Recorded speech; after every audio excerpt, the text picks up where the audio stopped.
come to you and say, man, they did that to you. If it was me, I'd do this. When they say if it was me, thank you for the help. It's hard up here. It's smoking up here. I got off the plane. I seen a dog chasing the cat. They was both walking. It's hot. So what I need y'all to understand is that some of us, when it comes to unforgiveness, we chose Barabbas over Jesus. I couldn't teach you all if I hadn't gone through this myself. Some of us are actually comfortable in our pain. We nursing our pain. We made our pain comfortable. But that's just how I am. What's wrong with y'all? Why all that bass in your voice? You like 8 years old. What happened to you? You know what I'm saying? We've become comfortable in our pain, our sin, our disobedience, and we continue to choose Barabbas and be disobedient to the instruction that God has gave us. You see, when you trust God, he will take you through the hurt, the pain, and the rejection to restoration. Will you let him lead you?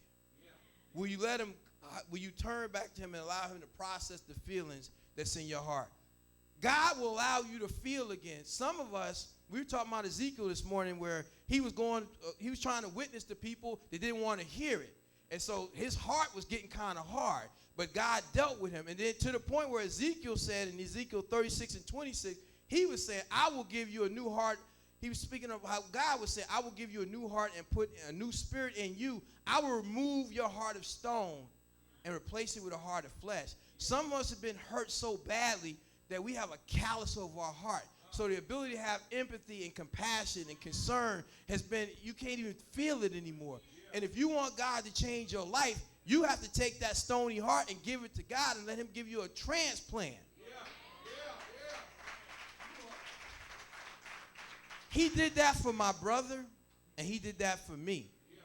So for years, I was angry with my father because my father was a very talented and gifted man, and he was in my life sometime. He wasn't in my life sometime.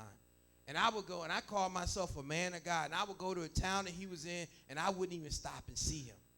But I would witness to other people. How many of y'all know sometimes the hardest person to witness to is people in your family? I want y'all to think right now like I'm the only person talking to you. You're the only person looking at me. Are y'all with me? So I'm angry about my father and the relationship we didn't have. So I'm an angry black man. I'm drinking. I'm running the street. I'm fighting. I'm going through so much in my life and I know the instruction. Forgive us our trespasses as we forgive those who trespass against us. But I'm not trying to hear that because how can you be doing this and doing that and you ain't got time for me? So when I was a child, I used to tell people my father was dead because it was easier to explain a father that was dead than somebody you couldn't account for their whereabouts. So for years I told people my father was dead. So then I'm in the military now. I'm traveling the world, and my father had a couple of strokes. And so I came back to visit him. I'm conflicted flying home because I'm changing my life and schedule to come see you. And now I don't even know how I feel about that. But I'm a son, so I guess I'm supposed to come, so I'm going to come. So I come home, and it was a funeral we went to, and he was in a wheelchair at this time. And so they were going to commit the body, so they said, we want you to stay at the church because it's not good to take him out there because of the way the ground is. And so he had a container that he would relieve himself in and put in the toilet. So he was trying to do it himself. I said, no, let me do it because it's not really built for that kind of stuff. So he tried to do it himself, and he spilled his waste all over the floor. I'm on the floor. I'm angry. I said, I'm on this floor. I'm cleaning up your urine, and I don't even know if you ever changed one of my diapers. And he's looking at me, and he's saying, son, I'm sorry. I'm sorry I did this, and you know, I could have been a better father, and I don't know why this happened, and I can't really do anything right now, and I don't know what to say. And when I was on the floor cleaning up after my father, God broke my spirit. And I said, it's okay, Dad. I said, we Brinkleys, and we look out for each other. And we don't leave each other. And he asked me to forgive him. And I said, there's nothing to forgive. Now, what happened was, a little while after that, we kind of got our relationship, and when he passed, I actually spoke at his homegoing service in front of everybody. I said, some of y'all sit in this room, y'all ain't talked to each other in years. But let me tell you the part that really got me was my grandmother that I never met, she had 3 boys, and she would talk to them. She said, what do you want for dessert? I want chocolate cake. What do you want? I want apple pie. What do you want? I want cupcake. And she would make them all what they wanted. And my father was the baby. And my father came home one day at the age of 13, and my grandmother had a stroke and died in his arms. I didn't know that till after my father died. But I was angry because I didn't have a relationship with him. But I never hated my father. I hated the fact we didn't have a relationship that I wanted to have. But for years, I charged something to my father's account that he should have never been charged for because he didn't have the capacity to give me what I wanted. And some of you have done the same things with people in your lives. You charged stuff to them that they were incapable of giving you, and you walked around with that poison inside of you, and you diminished your ability to love. And some of those people right now aren't even alive anymore. So some of you need to make it right with God. Some of y'all might need to write a letter or pray. But what I'm trying to tell you is I also was wrong about my father because he gave love in a way that I wasn't used to receiving it, but it was just as pronounced and it was just as strong. But certain things he didn't feel comfortable with, he ran from because the most important person in his life died in his arms, and he never met his father. Who right now are you holding something against that you should have forgave? Who right now have you walked around and tossed years and opportunities and experiences away because of something that doesn't even matter? You got to detox your body. You got to get that out of your body. I'm about done. So how do you do that? Because if I just give you this and I don't tell you how to do it, the first one I already told you, you got to turn back to God. You got to get right and say, Lord, I have been disobedient. I have been wrong about, I've diminished, and I've actually disrespected your sacrifice for me by giving your life for me. So who am I not to forgive? That's the first thing you do. Then you let him put that new heart in yours. And whatever it is, so when he gives you a heart of flesh, you don't let anything or anyone stop you from feeling and caring and loving. I probably went 20, 30 years without crying. I cry almost every day about stuff. God gave you tear ducts. That means you're going to cry sometime. Yeah. And some of you need to just forgive that person and, more importantly, forgive yourself. You need to forgive yourself. I see y'all's eyes, and I know y'all thinking. And so the other thing is, you must seek peace, because peace is not the absence of conflict. It's the blessed assurance if you hold on to what God says and you hold on to what he does, he will get you through whatever. Some of y'all had to go through this to develop your testimony. Some of y'all needed this so y'all could be instructors. A lot of people that's been abused become counselors and therapists. What you go through, a friend of mine named Mark says, what you go through makes you. And if you have not gone through much, you're not made of much. The stuff I'm telling y'all now, because I had to let God do the work on me. Yeah. I'm challenging you to not let the enemy stop you from being who God called you to be. Yeah. Psalms 34:14 says, seek peace and pursue it. Yeah. See, when you become stagnant, when you grab peace and you just stay in that place, whatever's been chasing you is still coming. So you have to continue to pursue peace so that thing that's ever coming behind you in your mind and your spirit, it can never catch up to you because you're too busy doing God's work. It's time to restore what you've cut off. Some of y'all need to write a letter. Some of y'all need, whatever it is you need to do to come to terms with that thing, you leave it here today. If you do these things I've told you, you will never have regrets. You will never be at a homegoing service having a tremendously agonizing time because of opportunities you let go by about stuff that didn't mean anything.